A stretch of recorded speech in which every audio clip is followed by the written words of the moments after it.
Hey, welcome back to episode number 2 of our New Revolution video series. Thanks for joining us for our second round.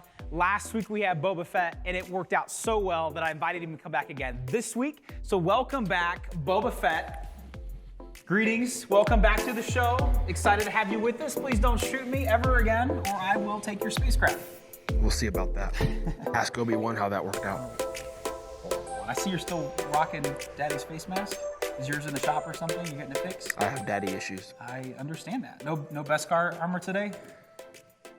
That is have immense value. I'm sure it is.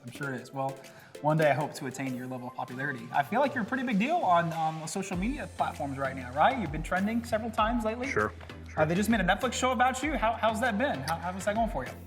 Well, if you're confusing me with the common poor Mandalorian of the Mandalorian, I am more from the royalty line. Excuse me. I'm sorry. I was not aware of the. But I do have great respect for the child.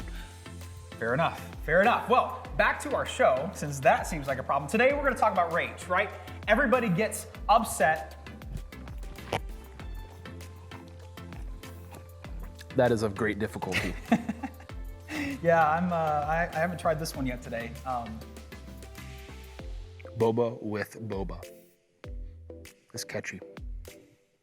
Brad is failing at Boba right now. Whoa. Failure. Anyway, we're going to talk about rage today. It's pretty easy if you've been watching any platform whatsoever. People are pretty angry right now, whether it has to do with racial issues in our country, injustice in our country, or the political process in our country. Everybody's angry all the time. It's pretty crazy. Like, everybody's upset and angry, Yes. and there's no like chill people left, or maybe you think you're a chill person. That's good if you are chill, but from what I've seen, there's quite a bit of yelling and stuff. So before we dive into our topic, I really want to know how you, Boba, feel about political people, political systems. How do you feel about politics? Let's just start with that. I do not feel this is the way. This is the way. We don't feel. Do you feel anything? Pain. So if I pinched you on the back of your arm, would that? No, you didn't even flinch. That's good. I could not see you either.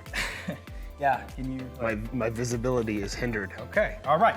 Either way, he does not feel about politics, which is probably a good place to be. And so here's the question I guess I have is should you rage, right? Is it permissible as a Christian, as a believer, to get on social media or get on whatever platform that you use and just rip someone else to shreds that doesn't agree with you? Now, we see that a lot, especially from even different pieces of Christianity where different members get out and really just rip each other to shreds or rip political opponents to shreds. And honestly, I know people on both sides of the fence on most of these issues. So we're not going to speak to them in depth, but I want to recognize the fact that our country is going through a major political divisional crisis right now. Do you like the governor? Do you not like the governor? Do you like the president? Do you not like the president? Do you like the candidates for president or not? Do you agree with what their platforms are or not? Back and forth, and depending on where you fall, how you were raised, and what you believe in, kind of solidifies those opinions. On the other hand, we have a major piece of our country right now that is torn apart with racial injustice issues. And again, things that we've seen, everything from peaceful protests to riots all over the country, actually all over the world in some respect, and many good people on both sides of that fence that are angry. And so I guess I want to talk about today is when is it biblically appropriate to rage? When is it okay to vent those feelings and frustrations, and how do you do that in a way that honors and pleases God? And so I want to share a few verses with you today just to kind of help talk about this for a little bit. The first is in Ephesians 4. Ephesians 4, Paul is writing to a church in ancient Ephesus and giving them some instructions for how they as Christians are supposed to live in their unchristian city, in their ungodly pagan city. And one of the things that he says in verse 26 is basically this: be angry, but don't sin. Be angry and sin not. Matter of fact, he goes on in that verse to say, don't let the sun go down on your wrath. In other words, there are things in this world that are going to make you angry, and that should make you angry. Injustice is one of those things. God has always held, and you can see this all throughout the Old Testament and the New, that God has always cared about justice being executed in a way that is equitable and that is good. God has never been okay with people of disadvantage being taken advantage of, people that are considered foreigners, immigrants being taken advantage of. Matter of fact, in ancient Israelite culture, according to the book of Leviticus and Deuteronomy, they were actually to be provided for when they came into the country. And when you look at everything that's happened in our country over the last couple hundred years, the different racial issues that have taken place, and you look at the justice and injustice that's happened, God is not okay with any injustice that takes place, where the law is bent to hurt people, where the law is abused to keep people from receiving the justice that they deserve. God has never been okay with that.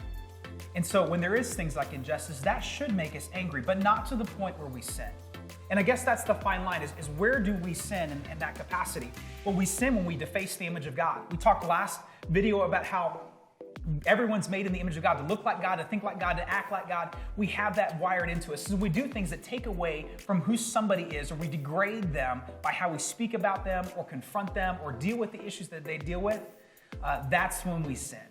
It's okay to be angry at the injustice in our world. It's not okay to take it to a point that becomes sinful. The second verse I want you to see is in 1 Timothy chapter 2, verses 1 and 2. Basically, Paul here is writing to Timothy, a younger church leader that he left on an island to take care of a church, and says, look, I want you to pray everywhere for everybody at all times, especially for those who are in authority. Now, at the time Paul writes that, Rome dominated the world. They literally forced populations under their control as imperialistic colonists. Right? They made slaves out of people that wouldn't own up to them. They destroyed cultures, burned down cities, and took people captive all over the place. Yet Paul says we're supposed to pray for kings and for all who are in authority. In other words, that we have a responsibility not to just rip them apart or disagree with them, and we can disagree with them, that's okay. But we're also supposed to pray for them because God has placed them in some capacity in their leadership. It's never okay, again, as image bearers of God, to destroy them, to deface them, try to degrade them or humiliate them. Now, we can take issue with their actions if they're sinful. We can take issue with their actions if they don't follow the rules of justice that God has laid out for us in Scripture. But never are we to hate them, to publicly smear them. Our job as Christians and believers is to pray for them, that God would change their hearts, because that's when everything actually shifts. You can't change someone's heart, but God can. The last verse I want you to see in Proverbs chapter 21, verse 3, King Solomon writes this, that it's better to do justice and judgment than it is to sacrifice. In other words, God cares more about doing the right thing and being the right kind of person than he does how you worship him. Now, he wants us to worship him too, don't get me wrong there, but in the same capacity, justice and judgment to God matter a lot. So it matters how we treat people. Do we stand up for those who are oppressed? Do we stand up for those who don't have the same access to things that we may have access to? That's our responsibility as Christians, and that is just as important as our worship to God. The goal is a reminder that we place our hope and our faith not in a political system or history, but rather for the day and the time when God is going to make himself known in the world. At some point, Jesus is coming back, and he's changing everything. He's going to rule and reign from here on earth. It's going to be a totally different system. He will execute justice and judgment in a perfect way, without bias, without mattering what your skin color is, or what your family history is like, or what country you grew up in. And we look forward to that day. But in the meantime, our job is not to get caught up in the garbage that's going on right now, but is to point people towards the hope of the gospel, that God loves them, that God cares about them, and wants to have a relationship with them. That's where we're headed. We hope in a kingdom that is coming where everything can be restored. So I want to say thanks for watching. Be sure to like, follow, subscribe, whatever platform you're watching this video on. Yep. Boba, it's been great having you with us on the show today. Thank you. I need to get your final opinion. So we're 2 weeks in now, or 2 episodes in, I should say, to our show here. Sure. But has your opinion about Boba Tea changed since the last time we met together? The tadpoles have grown on me. They have grown on you. They have grown in you, or you like them more? Maybe both. Or you now have pet tadpoles that you're letting live longer? I think both.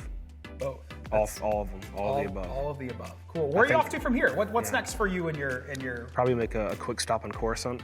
Okay. Someone special you're going to see there? Do you have a lady friend? I will see somebody through my scope. I can't do it, man. Yeah, that's fair. I can't do it. So you scope people? Is that creepy? Is that culturally inappropriate in your context? I can't say I kill somebody.